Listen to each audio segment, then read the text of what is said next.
ajouta, « Amen, je vous le dis, aucun prophète ne trouve un accueil favorable dans son pays.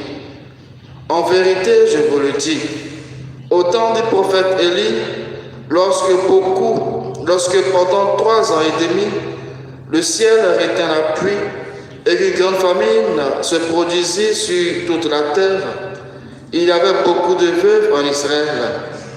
Pourtant, Élie ne fut envoyé vers aucune d'entre elles, mais bien dans la ville de Sarepta, au pays de Sidon, chez une veuve étrangère.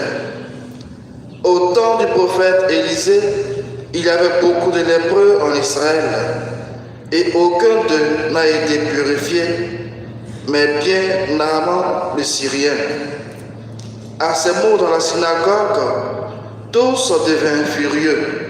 Ils se levèrent, poussèrent Jésus hors de la ville et le menèrent jusqu'à un escarpement de la colline où la ville est construite pour le précipiter en bas. Mais lui, passant au milieu d'eux, allait son chemin. Acclamons la parole de Dieu.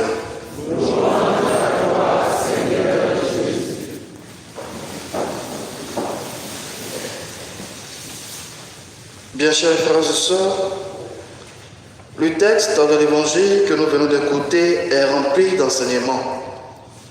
Après un séjour désert, Jésus retourne en Galilée et il inaugure son ministère. À Capharnaüm se fit des moments de miracles et la rumeur est montée jusqu'à Nazareth.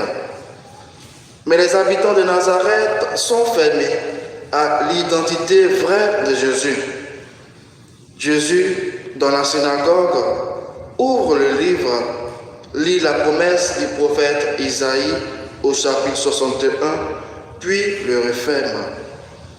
Avoir de plus près la parole de Jésus n'est pas un commentaire de la promesse de Dieu, mais bien plutôt sa manifestation, sa réalisation. Aujourd'hui s'accomplit cette parole que vous venez d'entendre. Tous lui rendaient témoignage et s'étonnaient des paroles de grâce qui sortaient de sa bouche. Cette parole de grâce est celle qui s'accomplit pour toi, celle qui s'accomplit pour moi. L'Esprit du Seigneur est sur toi, l'Esprit du Seigneur est sur moi, parce que le Seigneur nous a consacrés d'une action particulière pour être ses messagers auprès de nos frères et hommes. Si malgré le baptême reçu, nous vions notre responsabilité chrétienne, nous sommes les plus à craindre. Désormais, nous devons accomplir chaque mission avec joie, avec dévouement, envoyer auprès des autres pour que désormais la parole, la bonne nouvelle, soit manifestée et trouve écho auprès de nos frères humains. L'Esprit du Seigneur est sur moi. Il m'a envoyé porter la bonne nouvelle aux pauvres. Bien chers frères et sœurs, le chemin du missionnaire ne s'arrête pas seulement à l'Église, mais va plus loin, désormais en devenant message fort auprès de nos frères et sœurs que nous rencontrons soit au quartier, soit au travail. La mission va désormais aux contrées de tous les endroits que nous devons bientôt visiter.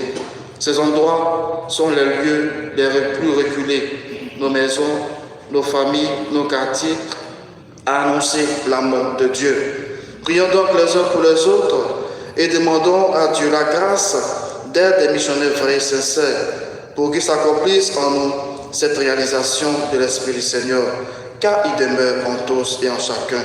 Que Dieu nous aide, lui qui règne pour les siècles et les siècles.